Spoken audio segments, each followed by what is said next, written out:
ये पीर मिठे में क्या है, वो कंप्लेंट किसके खिलाफ है और क्या मांग की गई है, और पुलिस की तरफ से क्या अभी तक उसमें आश्वासन दिया गया है या उस पर क्या कार्रवाई की गई है? देखिए, जो हमने तो वो पत्रकार के खिलाफ दी है, क्योंकि जो निरुपम वो जिसने दिल्ली में है, वो तो उसका दिल्ली वाले वहाँ से देख रहे होंगे कि उनका क्या होगा। हमने सिर्फ अपनी स्टेट और अपने सिटी का देखना है। तो मैंने आपको पहले भी कहा कि एक आदमी का किरदार जो है जब मशकूक हो जाए और वो एक बड़ी जिम्मेदारी पोस्ट पे हो, तो उसको कम से कम एहसास करना चाहिए कि सिर्फ वही एक कम्युनिटी नहीं रहती है। मैं इसमें आपको एक और हिंदू ऑर्गेनाइजेशंस जो है उनकी तरफ लेके जाता हूँ। वो भी बड़े भड़काऊ बयान देते हैं कि उनके जो पर्टिकुलर टिपिकल वर्ड्स जैसे होते हैं ना, जैसे इस्लामाइजेशन या इस्लामोफोबिया, रेडिलाइजेशन या कुछ इस तरह के, बट उनको मेरे ख्याल में वो दिन रात यही करते रहते हैं कि उनको यही याद रहता है। तो मेरी उनसे भी अपील है, भाई साहब, आप हमारे लिटरेचर को पढ़ें, आप हमारे साथ बैठ के बहस करें। हम अमन चाहते हैं, अमन के साथ रहे। आज तक जम्मू में ऐसा कभी नहीं हुआ कि किसी को पर्टिकुलर के भाई बहुत ज़्यादा। आज की खास मुलाकात में हमारे साथ मौजूद हैं मुस्लिम यूनाइटेड फोरम के चेयरमैन शेख ज़हूर सर। सर, स्वागत है आपका न्यूज़ 7 इंडिया में।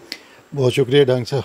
तो सर, अभी जो हालात आप देख रहे हैं, कैसे देख रहे हैं, और जिस तरह से मांग की जा रही है एक पत्रकार के खिलाफ कार्रवाई की, और जगह जगह पे कंप्लेंट्स दी गई हैं, लेकिन अभी तक नतीजा उसका कुछ दिख नहीं रहा है। बहुत शुक्रिया। मैं आपको बता कि एक कंप्लेंट मैंने भी लॉन्च की है पीरमिठा पुलिस स्टेशन में। मैंने नहीं किया, उसमें मेरे साथ जो है कि कोई 100 लोगों ने उस कंप्लेंट पे साइन किए हुए हैं।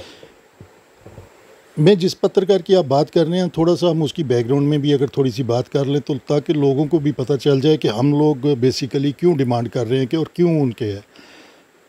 आप कभी भी आप उनका वो जिस वक्त भी वो कोई रिपोर्टिंग करते हैं और कहीं पे भी वो रिपोर्टिंग करते हैं, तो वो एक साइड की रिपोर्टिंग करते हैं, जबकि मीडिया जो है वो हमारा 4th पिलर ऑफ डेमोक्रेसी कहा जाता है। जिनके लिए कोई धर्म नहीं है, जिनकी कोई ज़ात नहीं होती, जिनका कोई अपना पर्सनल इंटरेस्ट नहीं होता, वो सोसाइटी के लिए होते हैं, और जो सोसाइटी में सच होता है उसको दिखाने की कोशिश की जाती है।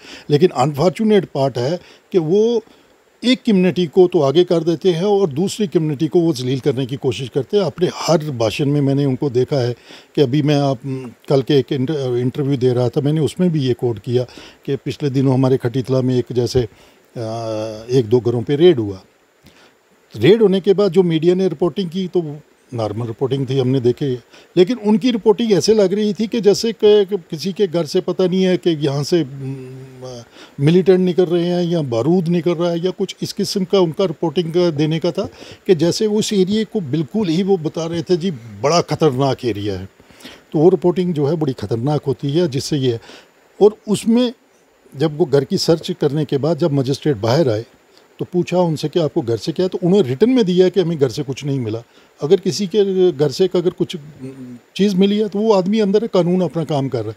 तो अगर पत्रकार को ये पता है कि वहाँ से कोई निकल रहा है तो वो उस चीज़ को बताए लोगों को कि उसके घर से ये निकला है। तो अगर नहीं निकल रहा है तो ये भी बताए कि वहाँ से नहीं निकल रहा है। लेकिन अगर आप वन साइडेड रिपोर्टिंग करते हैं, वन साइडेड रिपोर्टिंग वो बर्दाश्त से बाहर हो जाती है, और फिर लोग जो हैं वो सोचना शुरू कर देते हैं कि ये किस किस्म की रिपोर्टिंग है, इसका मतलब ये। तो इस मामले में भी देखिए, एक आदमी गालियाँ निकाल रहा है, मेरे को गाली निकालिए, मैं बर्दाश्त कर सकता हूँ, छोड़ यार मुझे क्या करना। मेरे बच्चों को गाली निकालिए, हम वो भी बर्दाश्त करते हैं। हमारी फैमिलीज़ को गालियाँ निकालिए, बर्दाश्त कर सकते हैं।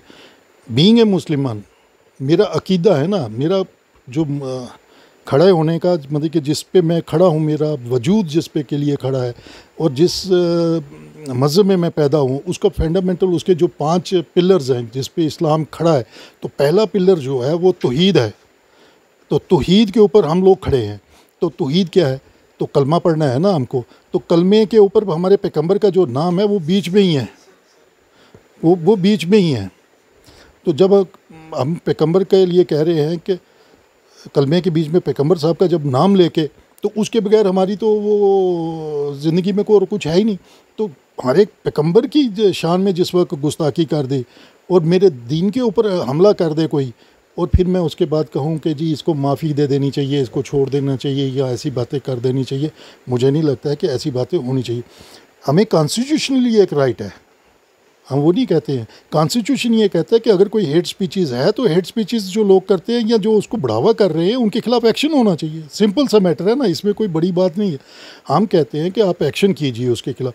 ये जितना बड़ा मसला बना, जितना कुछ भी हुआ, बीइंग ए मुस्लिम हम लोगों को एक बहुत जो सबसे बड़ी हमें रोक लगी हुई है। हमारे दीन में ये कहा गया कि आप किसी के मज़हब के ऊपर उंगली नहीं उठा सकते। आप, मैं अरबिक में नहीं है, उर्दू में ट्रांसलेशन आपको कुरान की है, उसमें कहा गया अगर आप अपने मज़हब की बात दूसरे को बता दो, अगर वो मानता है ठीक है, नहीं कहे तो आप उससे कहिए कि आपका दीन आपको मुबारक और मेरा दीन मुझे मुबारक।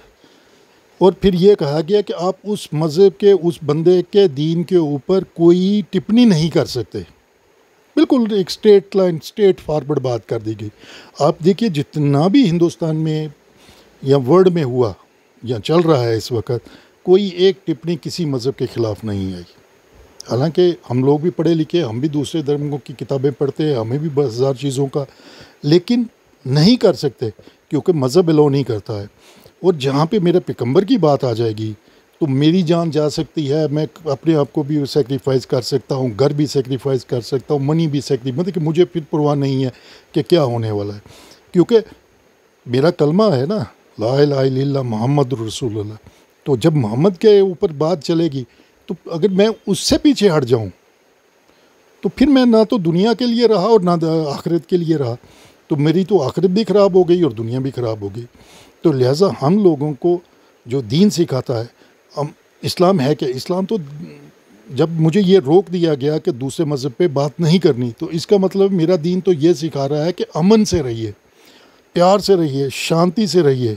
और कहीं हमें ये नहीं कहा कि आप वायलेंस पे जाइए। हम हर तरह के वायलेंस को जो है वो कंडेम करते हैं, लेकिन कॉन्स्टिट्यूशनली हमें ये राइट तो है ना कि हम जो है वो प्रोटेस्ट करें या आप अपनी बात जो है वो कॉन्स्टिट्यूशनली अथॉरिटीज़ को पहुंचाएं कि ये आदमी गलत कर रहा है, आप इसके खिलाफ एक्शन कीजिए। लेकिन अफसोस की बात ये आ रही है कि इतने दिन हो गए हैं कि कहीं से हमें कोई पॉजिटिव जो बात है वो दिखती ही नहीं है। और उसकी सपोर्ट में देखिए, एक आदमी गलत कर रहा है, फिर उसकी सपोर्ट में कुछ लोग आके तो वो कह रहे हैं जी क्या इसने कोई कत्ल कर दिया, क्या इसने कोई वो है, इसके पीछे पूरा हिंदुस्तान खड़ा हो गया इसके पीछे। इसका मतलब है कि आप एक कम्युनिटी को टारगेट कर रहे हैं। और मैं खासकर बीजेपी के जो हमारे प्रेसिडेंट है, स्टेट प्रेसिडेंट, मैं उनको कहूँगा कि वो अपने लीडरों को थोड़ा सा इस मामले से दूर रखे। अगर इस तरह से अगर उनके लीडर ये बयान देते रहे कि एक पर्टिकुलर इंसान के लिए वो ये कहेंगे कि जी हम उसके पीछे हैं, हम उसकी बैकबोन है, पार्टी है उसके पीछे हिंदुस्तान, तो ये हालात को किसी और रुख में भी ले जा सकता है। जिस तरह से आपको बताएं कि कश्मीर के हालात आपके सामने हैं, पूरी अल्लाह एंड ऑर्डर की हालत, हमारी हर टाइम यही कोशिश रहती है कि हालात को हम किसी तरह स्ट्रीम लाइन पे लाएँ, अच्छे हालात में रहें। बहुत कोशिश की जा रही है। और हमारे बड़े जो नॉन मुस्लिम ऑर्गेनाइजेशन है जिसमें हमारे गुप्ता साहब भी हैं डोगरा फ्रंट के, उन्होंने भी ये कहा कि हमें जो है ट्रबल क्रिएटर है उनको तो ट्रबल क्रिएटर कौन है, अब आइडेंटिफिकेशन ये करनी है कि ट्रबल क्रिएटर कौन है, ठीक है ना। हम उन्हीं की बात को आगे बढ़ा देते हैं कि अगर उन्होंने कहा, वो सीनियर हमसे बहुत सीनियर हैं, तो उन्होंने जो बात कही उसी को लेके आगे चलते। जो ट्रबल क्रिएटर हैं तो उनको आइडेंटिफाई कीजिए और उनको हेड द बार कर दीजिए, तो सारा अमन शांति हो जाएगी। तो लिहाजा हमारा जो पहला फ़र्ज़ है कि दीन के ऊपर जब बात चलेगी, आप हमें गालियाँ निकालिए, कोई प्रॉब्लम नहीं, बच्चों को जिसको मर्ज़ी गालियाँ, लेकिन जब उस वक़्त हमारे पैगंबर के शान में गुस्ताखी होगी, हम उस वक़्त नहीं देखेंगे कि हमारा क्या नुकसान हो जाता है और हमें क्या फ़ायदा होता है।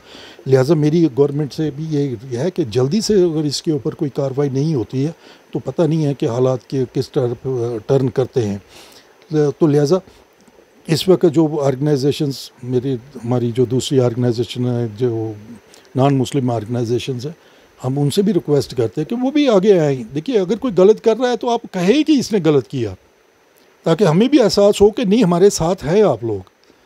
जो सिविल सोसाइटी का काम है वो अपना काम करे, लेकिन बड़ा अफसोस होता है जिस वक्त कोई भी सामने नहीं आता तो इस वक्त तक कोई हमारे सामने नहीं आया जिसने आके ये कहा कि वाकई ये बात गलत है। और सोशल मीडिया पे बहुत अच्छे लोग हैं कि जो ये डाल रहे हैं कि ये गलत है, लेकिन फ्रंट पे नहीं आ रहे।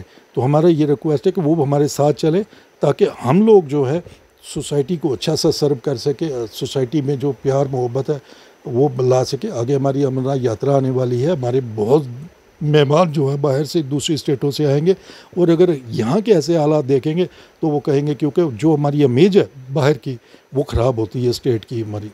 तो लिहाजा हम यही चाहेंगे कि इस वक्त हालात को किसी तरह भी है जो कंट्रोल में लाया जाए।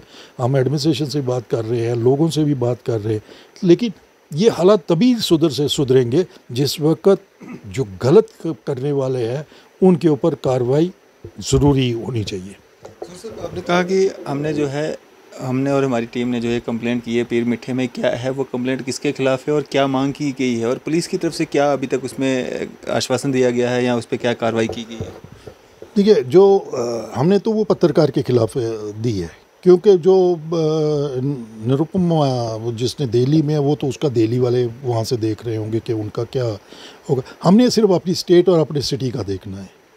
तो मैंने आपको पहले भी कहा कि एक आदमी का किरदार जो है जब मशकूक हो जाए और वो एक बड़ी जिम्मेदारी पोस्ट पे हो तो उसको कम से कम एहसास करना चाहिए कि सिर्फ वही एक कम्युनिटी नहीं रहती है।